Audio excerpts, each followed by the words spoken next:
कांग्रेस ने राजस्थान के उदयपुर में अपना चिंतन शिविर बुलाया था और इसमें पुराने नए कांग्रेसी जुटे और ये चिंता करनी थी कि कांग्रेस को कैसे आगे बढ़ाया जाए। चिंता तो ये थी कि जितने भी राज्यों में पिछले दिनों चुनाव हुए हैं वहां कांग्रेस का सफाया होता चला गया। जहां पंजाब में कांग्रेस की सरकार थी वहां कांग्रेस साफ हो गई और अब आने वाले राज्यों के चुनाव में भी ये स्थिति दिख रही है, चाहे वो राजस्थान हो फिर चाहे वो हिमाचल हो, कि कांग्रेस आनी नहीं है। रहा गुजरात का, गुजरात में भी जो हार्दिक पटेल है उसके बारे में खबरें आ रही हैं कि हार्दिक पटेल जो कि प्रदेश का अध्यक्ष है कांग्रेस का, वो भी अब भारतीय जनता पार्टी ज्वाइन करने वाले हैं। इस खबरों के बीच कांग्रेस को चिंता हुई कि कांग्रेस को कैसे आगे बढ़ाया जाए। लेकिन उस चिंतन शिविर में जो सोनिया गांधी है उन्होंने जो वक्तव्य दिया उस वक्तव्य को सुनकर यह लग रहा है कि कांग्रेस की जो चिंता है वो कांग्रेस को आगे बढ़ाने की कम, दंगाइयों को इस देश में कैसे बचाया जाए इस पर चिंता ज्यादा है।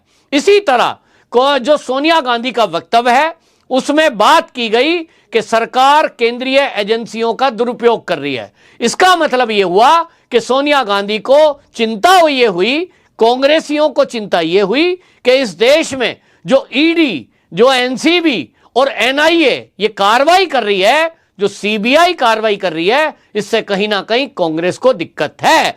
क्योंकि पिछले दिनों हमने देखा 2014 के बाद से लगातार अगर मैं बात करूं तो आज तक कई हजार करोड़ रुपए की ड्रग एनसीबी ने पकड़ी है। इसके पहले कभी भी हमने नहीं सुना कि 21,000 करोड़ रुपया, इतनी बड़ी राशि और उसकी ड्रग कहीं इकट्ठा पकड़ी गई हो। हमने कभी नहीं सुना कि दिल्ली में 1,000 करोड़ रुपए की ड्रग एक साथ पकड़ी गई हो। पहले सेटल होता था सारा मामला, आज हजारों हजार करोड़ रुपए की ड्रग पकड़ी जा रही है, एनसीबी कार्रवाई कर रही है और इस कार्रवाई में बड़े बड़े घरानों के आदमी भी पकड़े जा रहे हैं, जिसमें हमने देखा आर्यन खान ड्रग मामला। शाहरुख खान का बेटा है, लेकिन वो शाहरुख खान का बेटा है, अरबपति बाप का बेटा है, इसलिए छूटा नहीं। ये पहली बार हुआ और पहली बार ये हो रहा है कि महाराष्ट्र में दो मंत्री जेल के अंदर बंद हैं, जहां कांग्रेस की सपोर्ट से सरकार चल रही है। किसने बंद किए? ईडी ने। क्यों बंद किए? आय से अधिक संपत्ति उनके पास है जिसका लेखा जोखा वो नहीं दे पाए और करोड़ों अरबों रुपए की संपत्तियां अर्जित की, घोटाले घपले किए, जेल के अंदर बंद है। ईडी की इस कार्रवाई में आप ये देखें कि बड़े बड़े नेताओं पर शिकंजा ईडी का कसा हुआ है। फिर चाहे वो महाराष्ट्र के उप मुख्यमंत्री अजीत पवार क्यों ना हो, फिर चाहे वो गवली नाम की सांसद क्यों ना हो, और ये इस तरह के जो भेद खुल रहे हैं, ये जो कार्रवाई हो रही है, इससे दिक्कत तो होगी, लेकिन किसको? जो अपराधी हैं, जिन्होंने अवैध संपत्तियां अर्जित की हुई हैं, जिन्होंने घपले घोटाले करके ये प्रॉपर्टियां कब्जा की हुई हैं, उनको दिक्कत है।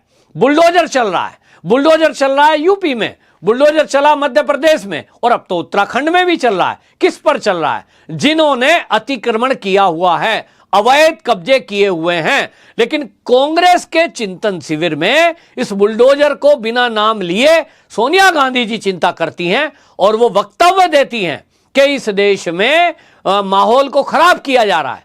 मतलब माहौल खराब क्या? सरकारी एजेंसियां अतिक्रमण हटाकर ये माहौल खराब कर रही हैं, या देश में एक स्वच्छता अभियान चल रहा है, जिन बदमाशों ने, गुंडों ने लोगों की जमीनें कब्जाई हुई हैं, सरकारी जमीनों पर कब्जे किए हुए हैं, उनको छुड़वाया जा रहा है। तो क्या ये गलत है? सोनिया गांधी के चिंतन शिविर में कुछ बातें जो उन्होंने बोली वो प्रमुखता से, वो क्या बोल रहे हैं?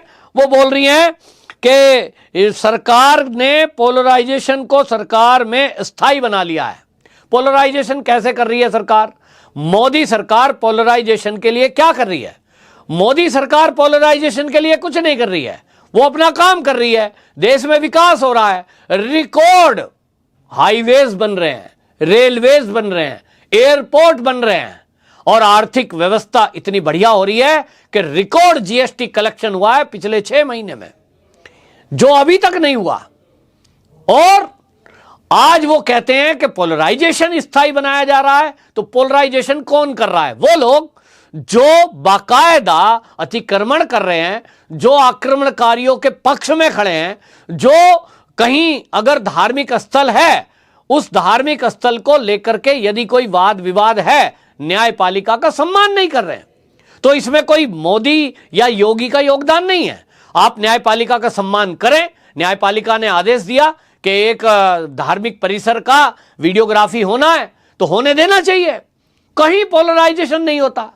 क्यों हो रहा है? क्योंकि कुछ लोग इस देश में ऐसे हैं जिनकी आदत यह पड़ चुकी है, क्योंकि 70 साल देश में कांग्रेस रही तो तुष्टीकरण किया, और तुष्टीकरण के कारण बहुत सारे लोगों को अहंकार हो गया कि हम तो जो चाहेंगे करेंगे, हमारी जो मर्जी आएगी वो करेंगे, हम देश का कानून नहीं मानेंगे, हम न्यायपालिका को नहीं मानेंगे। ये कांग्रेस ने आदत खराब कर दी। साहबानों के केस में यदि सुप्रीम कोर्ट के मामले को, सुप्रीम कोर्ट के आदेश को ना पलटा होता कांग्रेस ने, तो आज किन्हीं ऐसे लोगों के हौसले ना बढ़ते जो कोर्ट के मामले को कुछ मानते ही नहीं है।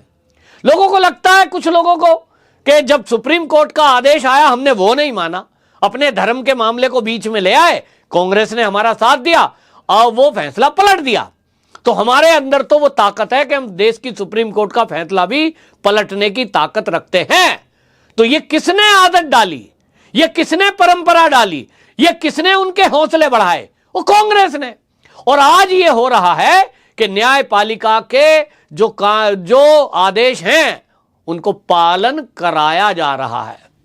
बड़े बड़े लीडर जेल के अंदर बंद हैं, तो सोनिया गांधी जी के चिंतन शिविर में उनको चिंता अपने कांग्रेस के पतन की नहीं हुई, उनको हुई अपराधियों पर जो नकेल कसी जा रही है। और वो कहती हैं कि पोलराइजेशन को स्थायी बनाया जा रहा है, लोग डर और असुरक्षा के भाव में जी रहे हैं। मैं तो नहीं डर रहा। सोनिया गांधी जी, मेरे जैसे इस देश में करोड़ों लोग आनंद में हैं। 2014 के बाद इस देश का बहुसंख्यक खुलकर अपनी बात रख रहा है। क्या ये ना रखे? क्या वो अपने अधिकार ना माने? अपने अधिकारों को मांगना क्या अपराध है? आज इस देश का बहुसंख्यक सनातनी ये सोच रहा है कि 2014 के बाद से जो राष्ट्रवादियों की सरकार आई है, आज लग रहा है कि देश में आजादी आई है बोलने की, हक मांगने की, कुछ करने की। और इसलिए कानून के दायरे में रहते हुए इस देश का बहुसंख्यक अब ये इच्छा रखता है कि उसके साथ जो अन्याय और अत्याचार हुआ, देश का बंटवारा 1947 में धर्म के आधार पर हुआ, उसके बावजूद उसको 2 नंबर पे रखा गया, उसकी कोई बात नहीं सुनी गई, और तुष्टीकरण के कारण एक को रखा गया कि उसको धार्मिक आजादी, धार्मिक के नाम पर आजादी है, कुछ भी करे, देश के संविधान को ना माने चलेगा। वो 4 शादियां कर सकता है, वो 3 तलाक दे सकता है, वो बीवियों को मुआवजा ना दे, गुजारा भत्ता ना दे, वो भी चलेगा। और एक तरफ एक आदमी केवल अगर एक शादी में तलाक ले लेता है, वो अपनी पत्नी को तलाक दे देता है, तो उसके ऊपर बंदिश है हिंदू मैरिज एक्ट के तहत। ये जो हुआ है असंतुलन देश में, ये कराया गया है, ये एक षड्यंत्र है। और आज यदि उस हक को मांगने के लिए, उस आवाज को उठाने के लिए समान नागरिक संहिता की मांग कर रहे हैं लोग, जनसंख्या नियंत्रण कानून की बात कर रहे हैं लोग, अगर कह रहे हैं कि इस देश में सबको देश का कानून मानना चाहिए, इसकी मांग उठ रही है, यदि कोई मंदिरों की मुक्ति की बात हो रही है, तो इसमें दिक्कत क्या है? लेकिन शायद कांग्रेस को दिक्कत है, और इसलिए कांग्रेस जो है उसको लगता है कि ये जो मुद्दे आज देश में उठ रहे हैं, इससे कहीं ना कहीं ध्रुवीकरण हो रहा है। इसलिए सोनिया गांधी को चिंता हुई, उन्होंने बोला पोलराइजेशन हो रहा है। बिल्कुल ठीक कहा आपने, पोलराइजेशन जो अभी तक नहीं हुआ था वो हो रहा है। किन का? वो सनातन संस्कृति के मानने वालों का, सनातनी हिंदुओं का भी हो रहा है। पहले केवल एक वर्ग का था, इकट्ठे थे हमेशा से, और वो अपनी बात मनवाते थे, वोट बैंक की तरह यूज होते रहे, गरीब रहे, अनपढ़ रहे, लेकिन सरकारों से अपनी बात मनवाते रहे। आज सनातनी भी जागा है, उसको लगा है कि उसने एक तरफा वोट दी, 70 साल कांग्रेस को सत्ता सौंपी, लेकिन उसने क्या किया? छल किया, छल हिंदुओं के साथ। तो आज इतिहास खंगाला जा रहा है, तो आज पता लगाया जा रहा है कि ज्ञानवापी मस्जिद का सच क्या है, आज कृष्ण जन्मभूमि का सच क्या है, अयोध्या का सच सबके सामने आया। आज देखा जा रहा है कि ताजमहल वाकई में मंदिर था या नहीं। आज ये जो सच जानने की इच्छा प्रकट हुई है, इससे आज कांग्रेस बौखला गई है कि ये तो सनातनी जाग गया, ये तो अब इतिहास जानने लगा है, अब तो ये अपने हक की मांग करने लगा है। और इसलिए चिंतन शिविर में कांग्रेस अपने कार्यकर्ताओं को समझाते हुए जो कहना था कांग्रेस को आगे बढ़ाने के लिए, उस पर चिंता नहीं है। इनको चिंता यह है कि आज ऐसे लोगों पर बुलडोजर चल रहा है जिन्होंने इस देश में अपराध करना अपना अधिकार समझा और कानून को मजाक बना के रखा था। कोई जेल, कोई कानून, कोई कोर्ट उनके लिए कुछ नहीं। और इसलिए वो कहती हैं राजनीतिक विरोधियों को डराया जा रहा है। राजनीतिक विरोधियों को कैसे डराया जा रहा है सोनिया जी? ईडी, सीबीआई, एनसीबी, एनआईए, ये वो एजेंसियां हैं जिनका दुरुपयोग हुआ होगा, मैं नहीं जानता। कांग्रेस के टाइम में अगर हुआ होगा तो सोनिया गांधी बेटर जानती होंगी, क्योंकि वो अध्यक्षा नहीं, उनको सारा कार्यकाल पता है। लेकिन अगर आप ये मानती हैं कि इन एजेंसियों का दुरुपयोग कांग्रेस के टाइम में नहीं हुआ, तो निश्चित रूप से मोदी के टाइम में भी नहीं हो रहा होगा और वो स्वतंत्रता से काम कर रही होंगी एजेंसियां। और अगर वो स्वतंत्रता से काम कर रही हैं तो अपराधियों को ही पकड़ा जा रहा है। इससे खौफ किसमें है? एनआईए का खौफ, सीबीआई का खौफ, एनसीबी का खौफ, ईडी का खौफ किसमें है?